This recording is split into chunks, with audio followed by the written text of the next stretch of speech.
ಓಂ ಶಾಂತಿ. ಶಿವ ತಂದೆಯ ಮಧುರ ಮಹಾವಾಕ್ಯ. ಮುರುಳಿಯ ದಿನಾಂಕ 23/11/2023. ಪ್ರಾತಃ ಮುರುಳಿ ಬಾಪ್ದಾದ ಮಧುಬನ. ಮಧುರ ಮಕ್ಕಳೇ, ದೇಹಾಭಿಮಾನ ಅಳುವಂತೆ ಮಾಡುತ್ತದೆ. ದೇಹಿ ಅಭಿಮಾನಿಯಾದಾಗ ಪುರುಷಾರ್ಥ ಸರಿಯಾಗುತ್ತದೆ. ಮನಸ್ಸಿನಲ್ಲಿ ಸತ್ಯತೆ ಇರುತ್ತದೆ. ತಂದೆಯನ್ನು ಪೂರ್ತಿ ಅನುಕರಣೆ ಮಾಡಲು ಸಾಧ್ಯವಾಗುತ್ತದೆ. ಮಧುರ ಮಕ್ಕಳೇ, ದೇಹಾಭಿಮಾನ ಅಳುವಂತೆ ಮಾಡುತ್ತದೆ. ದೇಹಿ ಅಭಿಮಾನಿಯಾದಾಗ ಪುರುಷಾರ್ಥ ಸರಿಯಾಗುತ್ತದೆ. ಮನಸ್ಸಿನಲ್ಲಿ ಸತ್ಯತೆ ಇರುತ್ತದೆ. ತಂದೆಯನ್ನು ಪೂರ್ತಿ ಅನುಕರಣೆ ಮಾಡಲು ಸಾಧ್ಯವಾಗುತ್ತದೆ. ಪ್ರಶ್ನೆ: ಯಾವುದೇ ಪರಿಸ್ಥಿತಿ ಅಥವಾ ಆಪತ್ತಿನಲ್ಲಿ ಸ್ಥಿತಿ ನಿರ್ಭಯ ಹಾಗೂ ಏಕರಸ ಸ್ಥಿತಿಯು ಯಾವಾಗ ಇರಲು ಸಾಧ್ಯ? ಯಾವುದೇ ಪರಿಸ್ಥಿತಿ ಅಥವಾ ಆಪತ್ತಿನಲ್ಲಿ ಸ್ಥಿತಿ ನಿರ್ಭಯ ಹಾಗೂ ಏಕರಸ ಸ್ಥಿತಿಯು ಯಾವಾಗ ಇರಲು ಸಾಧ್ಯ? ಉತ್ತರ: ಯಾವಾಗ ನಾಟಕದ ಜ್ಞಾನದಲ್ಲಿ ಸಂಪೂರ್ಣ ನಿಶ್ಚಯವಿರುತ್ತದೆ. ಯಾವುದೇ ಆಪತ್ತು ನಿಮ್ಮ ಮುಂದೆ ಬಂದರೂ ಇದು ನಾಟಕದಲ್ಲಿತ್ತು ಎಂದು ಹೇಳುತ್ತೀರಿ. ಕಲ್ಪದ ಹಿಂದೆಯೂ ಇದನ್ನು ಪಾರು ಮಾಡಿದೆವು. ಇಲ್ಲಿ ಭಯ ಪಡುವ ಮಾತಿಲ್ಲ. ಆದರೆ ಮಕ್ಕಳು ಮಹಾವೀರರಾಗಬೇಕು. ಯಾವ ಮಕ್ಕಳು ತಂದೆಗೆ ಪೂರ್ತಿ ಸಹಯೋಗಿ ಸುಪುತ್ರರಾಗಿದ್ದಾರೆ, ತಂದೆಯ ಹೃದಯವನ್ನು ಗೆದ್ದಿದ್ದಾರೆ, ಇಂತಹ ಮಕ್ಕಳ ಸ್ಥಿತಿಯು ಏಕಾಗ್ರವಾಗಿರುತ್ತದೆ ಹಾಗೂ ಏಕರಸವಾಗಿರುತ್ತದೆ. ಗೀತೆ: ಓ ದೂರದ ಯಾತ್ರಿಕನೇ, ಓಂ ಶಾಂತಿ. ಯಾವಾಗ ವಿನಾಶದ ಸಮಯ ಬರುತ್ತದೆಯೋ ಆಗ ಅಲ್ಪ ಸ್ವಲ್ಪವಂತೂ ಉಳಿಯುತ್ತಾರೆ. ರಾಮನ ಸೈನ್ಯ ಹಾಗೂ ರಾವಣನ ಸೈನ್ಯ ಎರಡೂ ಕಡೆ ಅವಶ್ಯಕವಾಗಿ ಅಲ್ಪ ಸ್ವಲ್ಪ ಉಳಿಯುತ್ತಾರೆ. ಆಗ ರಾವಣನ ಸೈನ್ಯವು ಅಳುತ್ತಾ ಕೂಗಾಡುತ್ತದೆ. ಒಂದಂತೂ ನಾವು ಜೊತೆಯಲ್ಲಿ ಹೋಗಲಿಲ್ಲವೆಂದೋ ಮತ್ತು ಅಂತ್ಯದಲ್ಲಿ ಬಹಳ ಕಷ್ಟಗಳು ಬರುತ್ತವೆ. ಏಕೆಂದರೆ ವಿನಾಶದ ನೋವು, ನರಳಾಟ, ಚೀರಾಟ ಬಹಳ ಇರುತ್ತದೆ. ನೀವು ಮಕ್ಕಳಲ್ಲಿಯೂ ಯಾರು ಅನನ್ಯವಾಗಿರುತ್ತಾರೆಯೋ ಅವರು ಮಾತ್ರ ವಿನಾಶವನ್ನು ನೋಡಲು ಯೋಗ್ಯರಾಗಿರುತ್ತಾರೆ. ಅವರೇ ಧೈರ್ಯವುಳ್ಳವರಾಗಿರುತ್ತಾರೆ. ಹೇಗೆ ಅಂಧರಿಗಾಗಿ ಊರುಗೋಲಾಗಬೇಕಾಗಿದೆ. ಅಂಗದಿನಿಗಾಗಿ ಹೇಳಲಾಗುತ್ತದೆ, ಏಕಾಗ್ರವಾಗಿದ್ದನೆಂದು ಹೇಳುತ್ತಾರಲ್ಲವೇ. ನಿಮ್ಮ ವಿನಃ ಬೇರೆ ಯಾರೂ ಸಹ ವಿನಾಶವನ್ನು ನೋಡಲಾಗುವುದಿಲ್ಲ. ಇಷ್ಟೊಂದು ನೋವು ಆಗುತ್ತಿರುತ್ತದೆ. ಹೇಗೆ ಆಪರೇಷನ್ ಆಗುವ ಸಮಯದಲ್ಲಿ ಕೆಲವರಿಗೆ ನಿಲ್ಲಲು ಆಗುವುದಿಲ್ಲ. ಇದನ್ನು ನೀವು ಪ್ರತ್ಯಕ್ಷದಲ್ಲಿ ನೋಡುತ್ತಿರುತ್ತೀರಿ. ಹಾಹಾಕಾರವಿರುತ್ತದೆ. ಯಾರು ಒಳ್ಳೊಳ್ಳೆಯ ಅನನ್ಯ ಮಕ್ಕಳು, ಯಾರು ತಂದೆಗೆ ಸಹಯೋಗಿ ಸುಪುತ್ರ ಮಕ್ಕಳಿದ್ದಾರೆಯೋ ಅವರೇ ತಂದೆಯ ಹೃದಯವನ್ನು ಗೆಲ್ಲುತ್ತಾರೆ. ಹನುಮಂತನು ಒಬ್ಬರಾಗಿರುವುದಿಲ್ಲ. ಮಾಲೆಯೂ ಸಹ ಎಲ್ಲ ಹನುಮಂತ ಮಹಾವೀರರದ್ದೇ ಆಗಿರುತ್ತದೆ. ರುದ್ರಾಕ್ಷಿ ಮಾಲೆ ಇರುತ್ತದೆಯಲ್ಲವೇ. ರುದ್ರ ಭಗವಂತನ ಮಾಲೆಯೇ ರುದ್ರಮಾಲೆಯಾಗಿದೆ. ರುದ್ರಾಕ್ಷಿ ಒಂದು ಬಹಳ ಬೆಲೆಯುಳ್ಳ ಬೀಜವಾಗಿದೆ. ಆ ರುದ್ರಾಕ್ಷಿಯಲ್ಲಿಯೂ ಕೆಲವು ನಕಲಿ ಹಾಗೂ ಅಸಲಿ ರುದ್ರಾಕ್ಷಿ ಇರುತ್ತದೆ. ಅದೇ ಮಾಲೆ 100 ರೂಗಳಿಗೂ ಸಿಗುತ್ತದೆ, 2 ರೂಗಳಿಗೂ ಸಿಗುತ್ತದೆ. ಪ್ರತಿಯೊಂದು ವಸ್ತುವು ಇದೇ ರೀತಿ ಇರುತ್ತದೆ. ಈಗ ತಂದೆಯು ವಜ್ರ ಸಮಾನ ಮಾಡುತ್ತಿದ್ದಾರೆ. ಅದರ ಹೋಲಿಕೆಯಲ್ಲಿ ಎಲ್ಲರೂ ನಕಲಿಯಾಗಿದ್ದಾರೆ. ಸತ್ಯ ಪರಮಾತ್ಮನ ಮುಂದೆ ಎಲ್ಲರೂ ಅಸತ್ಯವಾಗಿದ್ದಾರೆ. ನಯಾ ಪೈಸೆಗೂ ಬೆಲೆ ಇಲ್ಲದವರು. ಒಂದು ಗಾದೆ ಮಾತು ಇದೆಯಲ್ಲವೇ, ಸೂರ್ಯನ ಮುಂದೆ ಎಂದಿಗೂ ಕತ್ತಲು ಬಚ್ಚಿಟ್ಟುಕೊಳ್ಳಲಾಗುವುದಿಲ್ಲ. ಈಗ ಇವರು ಸೂರ್ಯನಾಗಿದ್ದಾರೆ. ಅವರ ಮುಂದೆ ಅಜ್ಞಾನವೆಂಬ ಕತ್ತಲು ಬಚ್ಚಿಟ್ಟುಕೊಳ್ಳಲು ಸಾಧ್ಯವಿಲ್ಲ. ಈಗ ಸತ್ಯ ತಂದೆಯಿಂದ ಸತ್ಯವು ಸಿಗುತ್ತಿದೆ. ನಿಮಗೆ ತಿಳಿದಿದೆ, ಸತ್ಯ ಈಶ್ವರ ತಂದೆಯನ್ನು ಕುರಿತು ಇಂದು ಮನುಷ್ಯರು ಹೇಳುವರು, ಸುಳ್ಳೇ ಹೇಳುವರೋ? ಈಗ ನೀವು ತಿಳಿಸಿಕೊಡುತ್ತೀರಿ, ಗೀತೆಯ ಭಗವಂತ ಶಿವನೇ ವಿನಃ ದೈವಿ ಗುಣವುಳ್ಳ ಶ್ರೀಕೃಷ್ಣನಲ್ಲ. ಈಗ ಸಂಗಮ ಯುಗವಿದೆ, ನಂತರ ಅವಶ್ಯಕವಾಗಿ ಸತ್ಯಯುಗವಾಗುತ್ತದೆ. ಶ್ರೀಕೃಷ್ಣನ ಆತ್ಮ ಈಗ ಜ್ಞಾನವನ್ನು ತೆಗೆದುಕೊಳ್ಳುತ್ತಿದ್ದಾನೆ. ಆದರೆ ಮನುಷ್ಯರು ಜ್ಞಾನವನ್ನು ಕೊಡುತ್ತಿದ್ದಾರೆಂದು ತಿಳಿದುಕೊಳ್ಳುತ್ತಾರೆ. ಆಗ ಎಷ್ಟೊಂದು ಅಂತರವಾಗಿ ಬಿಡುತ್ತದೆಯಲ್ಲವೇ? ಅವರು ತಂದೆ, ಇವರು ಮಗ ಆಗಿದ್ದಾರೆ. ತಂದೆಯನ್ನು ಒಮ್ಮೆಲೆ ಬಚ್ಚಿಟ್ಟು ಮಗನ ಹೆಸರನ್ನು ಹಾಕಿಬಿಟ್ಟಿದ್ದಾರೆ. ಮುಂದೆ ಬರುತ್ತಾ ಕೊನೆಗೆ ಸತ್ಯವು ಗೊತ್ತಾಗುತ್ತದೆ. ಮುಖ್ಯ ಮಾತು ಇದಾಗಿದೆ. ಸರ್ವವ್ಯಾಪಿ ಎಂದು ಏಕೆ ತಿಳಿದುಕೊಂಡಿದ್ದಾರೆಂದರೆ ಗೀತೆಯಲ್ಲಿ ಶ್ರೀಕೃಷ್ಣನ ಹೆಸರನ್ನು ಹಾಕಿಬಿಟ್ಟಿದ್ದಾರೆ. ಈ ಮಾತನ್ನು ನೀವು ಮಾತ್ರ ತಿಳಿದುಕೊಂಡಿದ್ದೀರಿ. ಶ್ರೀಕೃಷ್ಣ ಅಥವಾ ದೇವಿ ದೇವತಾ ಧರ್ಮದ ಆತ್ಮಗಳೇ ಪೂರ್ಣ 84 ಜನ್ಮಗಳನ್ನು ತೆಗೆದುಕೊಳ್ಳುತ್ತಾರೆ. ಆತ್ಮ ಪರಮಾತ್ಮರು ಬಹಳ ಕಾಲ ಅಗಲಿ ಹೋಗಿದ್ದರೆಂದು ಗಾಯನ ಮಾಡುತ್ತಾರೆ. ಎಲ್ಲರಿಗಿಂತ ನಾವೇ ಮೊದಲು ಅಗಲಿ ಹೋದವರಾಗಿದ್ದೇವೆ. ಬಾಕಿ ಉಳಿದ ಆತ್ಮಗಳೆಲ್ಲರೂ ತಂದೆಯ ಜೊತೆ ಅಲ್ಲಿಯೇ ಉಳಿಯುತ್ತಾರೆ. ಇದರ ಅರ್ಥವನ್ನು ಯಾರೂ ತಿಳಿದುಕೊಂಡಿಲ್ಲ. ನಿಮ್ಮಲ್ಲಿಯೂ ಯಾರೋ ಕೆಲವರು ಮಾತ್ರ ಯಥಾರ್ಥವಾಗಿ ತಿಳಿಸಿಕೊಡುತ್ತಾರೆ. ದೇಹಾಭಿಮಾನವು ತುಂಬಾ ದುಃಖಿಯನ್ನಾಗಿ ಮಾಡುತ್ತದೆ. ದೇಹಿ ಅಭಿಮಾನಿಗಳೇ ಸರಿಯಾಗಿ ಪುರುಷಾರ್ಥ ಮಾಡುತ್ತಾರೆ. ಆದ್ದರಿಂದ ಚೆನ್ನಾಗಿ ಧಾರಣೆಯೂ ಆಗುತ್ತದೆ. ಆದ್ದರಿಂದ ಫಾಲೋ ಫಾದರ್ ಎಂದು ಹೇಳುತ್ತಾರಲ್ಲವೇ? ಕರ್ಮದಲ್ಲೂ ತಂದೆ ಬರುತ್ತಾರೆ. ಇಬ್ಬರು ತಂದೆಯರಾಗುತ್ತಾರೆ. ಇದನ್ನು ಯಾವ ತಂದೆಯೂ ಹೇಳುತ್ತಿದ್ದಾರೆ? ನಿಮಗೇನಾದರೂ ಗೊತ್ತಾಗುತ್ತದೆಯೇ? ಬಾಪ್ದಾದ ಇಬ್ಬರೂ ಈ ಶರೀರದಲ್ಲಿದ್ದಾರೆ. ಯಾರು ಕರ್ಮದಲ್ಲಿ ಬರುತ್ತಾರೆಯೋ ಅವರನ್ನು ಫಾಲೋ ಮಾಡಲಾಗುತ್ತದೆ. ತಂದೆಯು ತಿಳಿಸುತ್ತಾರೆ, ಮಕ್ಕಳೇ, ದೇಹಿ ಅಭಿಮಾನಿಯಾಗಿ ಬಹಳ ಒಳ್ಳೊಳ್ಳೆಯ ಮಕ್ಕಳೂ ಸಹ ದೇಹಾಭಿಮಾನದಲ್ಲಿದ್ದಾರೆ. ಏಕೆಂದರೆ ತಂದೆಯನ್ನು ನೆನಪು ಮಾಡುವುದಿಲ್ಲ. ಯೋಗಿಗಳಲ್ಲದವರು ಧಾರಣೆಯೂ ಮಾಡುವುದಿಲ್ಲ. ಇಲ್ಲಿ ಸತ್ಯತೆಯೂ ಬೇಕಾಗಿದೆ, ಪೂರ್ಣ ಫಾಲೋ ಮಾಡಬೇಕಾಗಿದೆ. ಏನು ಕೇಳುತ್ತೀರೋ ಅದನ್ನು ಧಾರಣೆ ಮಾಡಿ ತಿಳಿಸುತ್ತಾ ಇರಿ. ನಿರ್ಭಯರಾಗಿರಿ.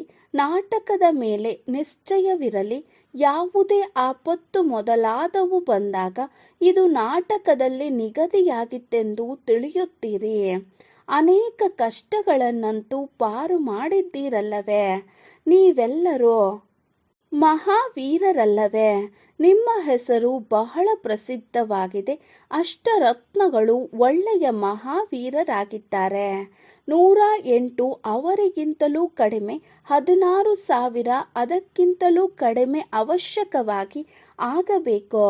ಈ ರಾಜ್ಯ ಭಾಗ್ಯವು ಕಲ್ಪದ ಹಿಂದೆಯೂ ಸ್ಥಾಪನೆಯಾಗಿತ್ತು, ಮತ್ತೆ ಆಗಲೇಬೇಕು.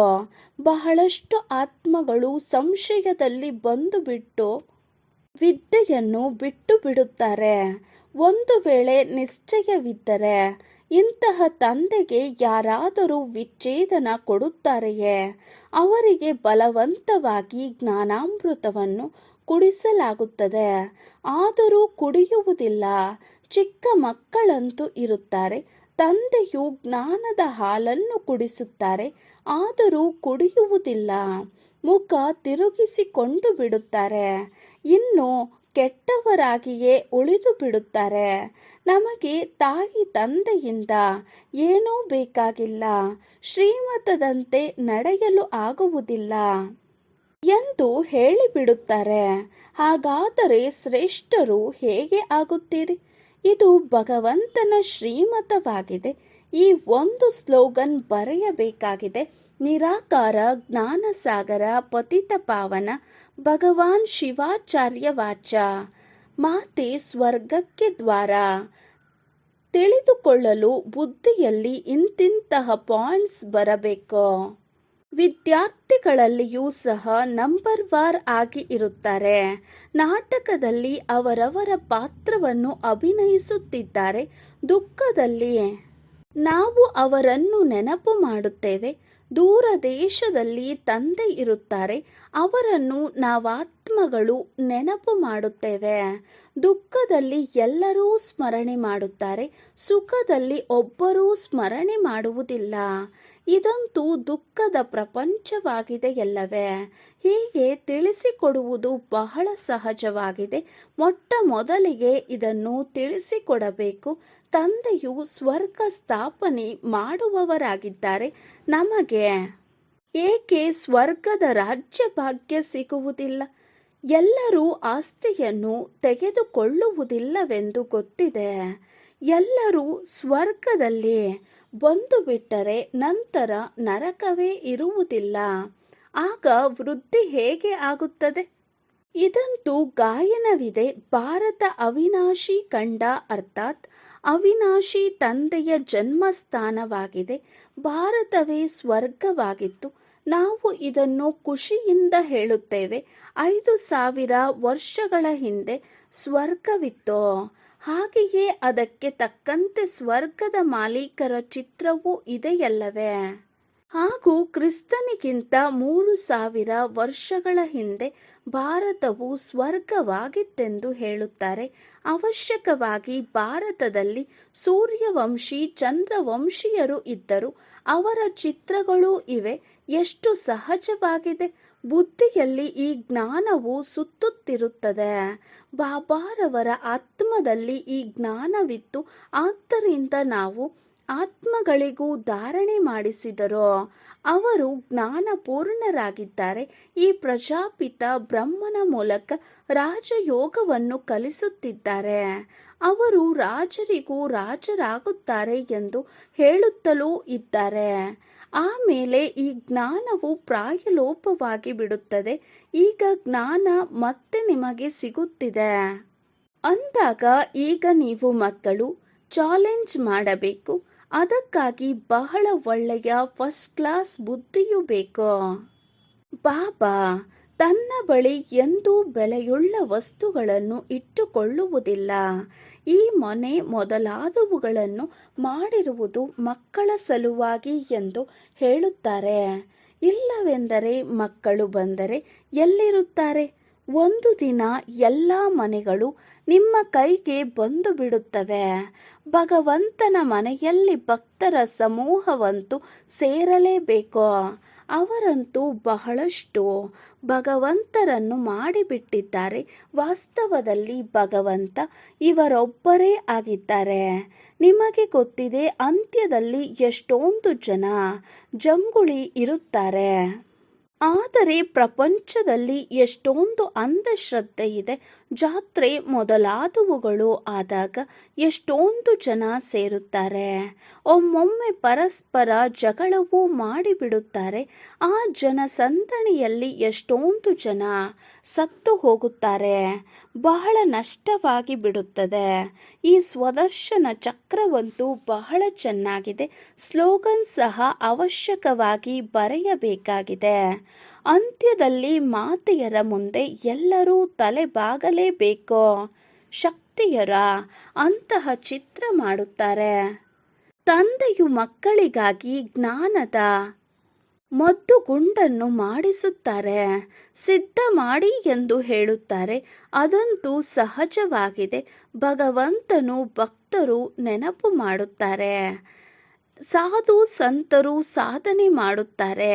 ಭಗವಂತನೊಂದಿಗೆ ಮಿಲನ ಮಾಡಲು ಗಾಡ್ ಅನ್ನು ತಂದೆ ಎಂದು ಹೇಳುತ್ತಾರೆ. ಖಂಡಿತವಾಗಿಯೂ ನಾವು ಅವರ ಮಕ್ಕಳಾಗಿದ್ದೇವೆ. ವಿಶ್ವ ಭ್ರಾತೃತ್ವವೆಂದು ಹೇಳುತ್ತಾರಲ್ಲವೇ? ಹಿಂದೂ ಚೀನಿ ಬಾಯಿ ಬಾಯಿ ಆಗಿದ್ದಾರೆ. ಅಂದರೆ ತಂದೆ ಒಬ್ಬರೇ ಆಗಿದ್ದಾರಲ್ಲವೇ? ಶಾರೀರಿಕ ಸಂಬಂಧದಲ್ಲಿ ಸಹೋದರ ಸಹೋದರಿಯರಾಗುತ್ತಾರೆ. ಆದ್ದರಿಂದ ವಿಕಾರಿ ದೃಷ್ಟಿ ಇರುವುದಿಲ್ಲ.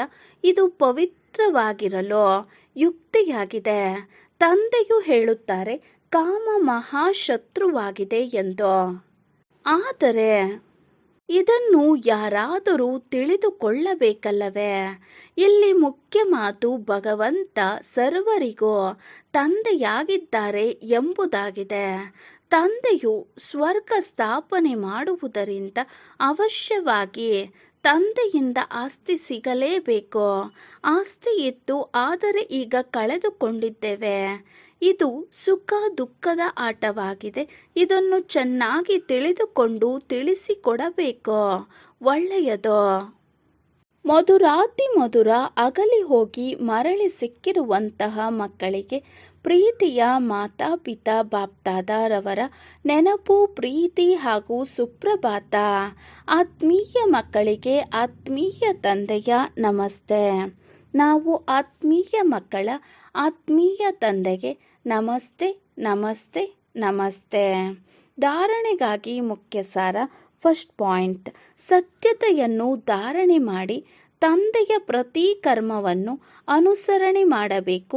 ಜ್ಞಾನಾಮೃತವನ್ನು ಕುಡಿಯಬೇಕು, ಬೇರೆಯವರಿಗೂ ಕುಡಿಸಬೇಕು, ನಿರ್ಭಯರಾಗಬೇಕು. ಸೆಕೆಂಡ್ ಪಾಯಿಂಟ್, ನಾವು ಭಗವಂತನ ಮಕ್ಕಳು, ಪರಸ್ಪರ ಸಹೋದರ ಸಹೋದರರಾಗಿದ್ದೇವೆ ಎಂಬ ಸ್ಮೃತಿಯಿಂದ ತಮ್ಮ ದೃಷ್ಟಿ ವೃತ್ತಿಯನ್ನು ಪವಿತ್ರ ಮಾಡಿಕೊಳ್ಳಬೇಕು. ವರದಾನ: ಪ್ರತಿಯೊಬ್ಬರ ವಿಶೇಷತೆಗಳನ್ನು ನೋಡುತ್ತಾ ಅವರನ್ನು ಸೇವೆಯಲ್ಲಿ ತೊಡಗಿಸುವಂತಹ ಆಶೀರ್ವಾದಕ್ಕೆ ಪಾತ್ರರಾಗಿ.